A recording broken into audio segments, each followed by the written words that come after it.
You have said that audience will be taken out of themselves and into Lou and Will's world, and this is actually very true because I laughed and I cried. And Excellent. sometimes you feel he's been selfish, then you kind of anger with him, and then you go back to feeling just such sadness for him.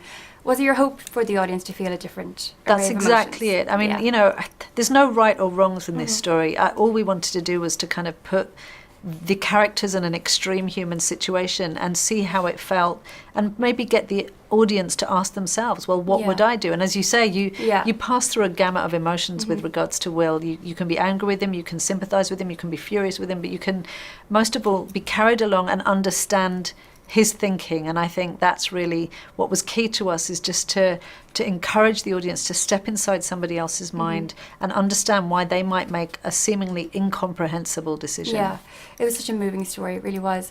How much of a dream come true was it for you to see these characters come to life on screen, to see this whole story come to life? It was amazing. And you know, you can't be cool about this because it's just such an extraordinary position to be in. And at every stage I think I've hardly dared believe that it was true. And it was only really when I was in the States last week and I was sitting in a hotel room and a trailer came up for the film with my name on the bottom, and I just went, and it suddenly hit me that this is a real thing. People are actually going to see it in cinemas, hopefully. And then it just suddenly it hit me like a ton of bricks, because up till now, for the past 2 years, it's basically been a process, you know, working on the script, working with the director, talking to the studio, then being on set, then watching the editing process. It's just been a kind of week by week thing. So Will and Lou are actually a perfect match and the perfect people to play these characters. They are. Did you have anybody in particular in mind when you were creating these characters? No, but I do now, because I tend to create characters from the inside out, and I give a rough physical type, and I knew roughly what I wanted Louisa to look like, but it was only when I saw these characters on screen that I suddenly went,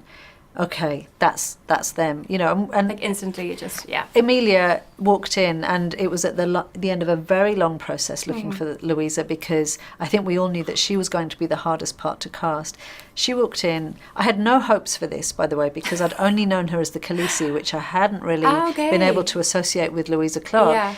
But as soon as I met Emilia, you know, you realise there's a very fine line between Louisa Clark and Emilia Clark. They are very, very similar. Character. Yeah, there's a warmth about her and a kind of bubbliness, and I just got it straight away. I was like, there she is. She just stepped out of my head, and there she is. She's a beautiful, gorgeous actress as well. She is. So you've won Romantic Novelist of the Year award twice. I have. Congratulations. Thank you. What other novel of yours would you like to see on the big screen? Well, I have adapted 1+1, which is with Warner Brothers, New Line. So I'm keeping my fingers crossed that we can move forward with that. You know, it's always an amazing process that anything gets made at all. So you just have to keep your fingers crossed. Hoping. But it turns out I love writing screenplays. I love adapting my own work. So I hope to keep doing it. Yeah. And final question, were there any parts of the story that were based on real life? Well, the whole story was inspired by real life. Well, in two respects. One is that I had relatives who required 24-hour care, so a lot of those issues were very high in my family's mind at the time that I was writing the book.